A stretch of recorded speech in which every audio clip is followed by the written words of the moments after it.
Hey everyone, welcome to the Not So Legal Show. I'm Stephanie Cohen. Today we're going to talk about Twitter. I'm also going to talk about fonts, as in Times New Roman. Yes, that could be a legal interesting issue, just trust me on that. And this week I've got to change things up because it was my parents' anniversary and they love country music, so I'm going to do this week's best country lyric. And at the end, I'll conclude with some good old legal jargon from Black's Law Dictionary. I've got all that and more on the Not So Legal Show.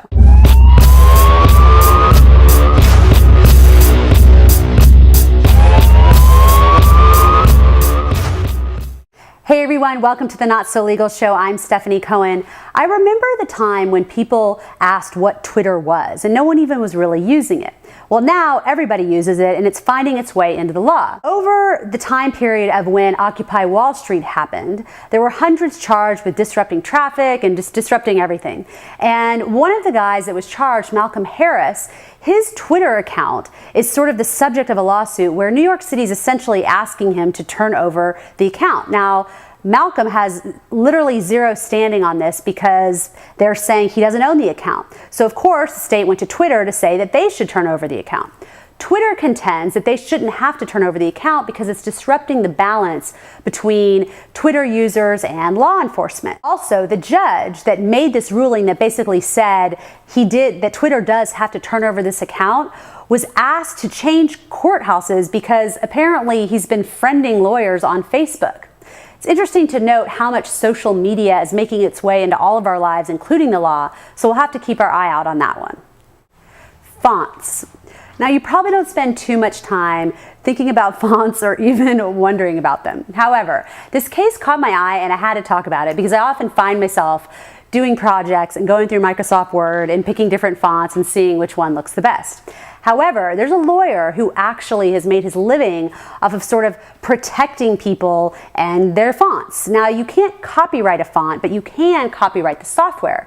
So this guy's basically made a living suing movie studios and record labels when he feels that those companies are infringing on the software's fonts. So in this case, NBCU is essentially, the lawsuit alleges that NBCU sort of got these software licenses and now is improperly using them and even has software to create a way to create new fonts off of that. Now, this case will probably settle because apparently this guy sends a lot of cease and desist letters and ends up preventing litigation from happening. But I gotta say, fonts, who knew? Now, usually I always do this week's best hip hop lyric.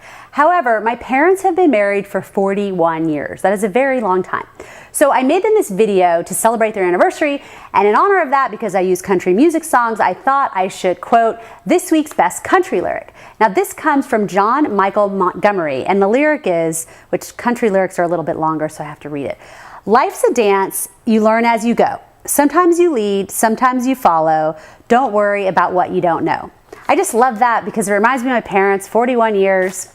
So next week I'll get back to hip hop, but I thought country was good for this one. Now it's time for Not So Legal Jargon. I'm not sure how many of you have actually ever seen a Black's Law Dictionary, but here it is.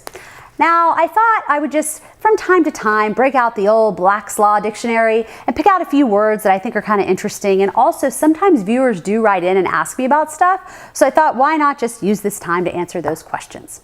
Now, the first two words this week, I just found on my own. And the first one is a crown loan, which is an interest-free demand loan, typically from a parent to a child. So kids take notice and might want to ask your parents for one of those. The next one is ravishment of ward, which in Old English law means that when an infant ward was, hold on, gotta make sure I get this right. When an infant ward was married off without the consent of a guardian. Now, what kind of guardian is consenting to an infant ward marriage? I'm not really sure I follow that one. Next is the question from Andy D. in Los Angeles, who asked me, what does it mean when you say quid pro quo? Well, Andy, what that means is it's exchanging value for value. So essentially, let's say someone says, hey, Andy, I want to buy your car for $10,000. You give them the car, they give you the $10,000, and now you've established quid pro quo. Don't forget to follow me on Twitter and like me on Facebook. That's it for now. Always remember to honor your power and stay tuned for the next video posting.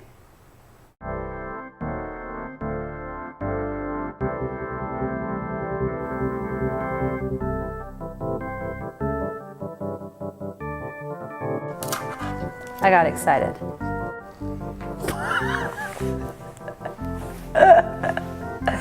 Okay. To get Calvin Harris, not Calvin Harris, he's a singer, Malcolm Harris's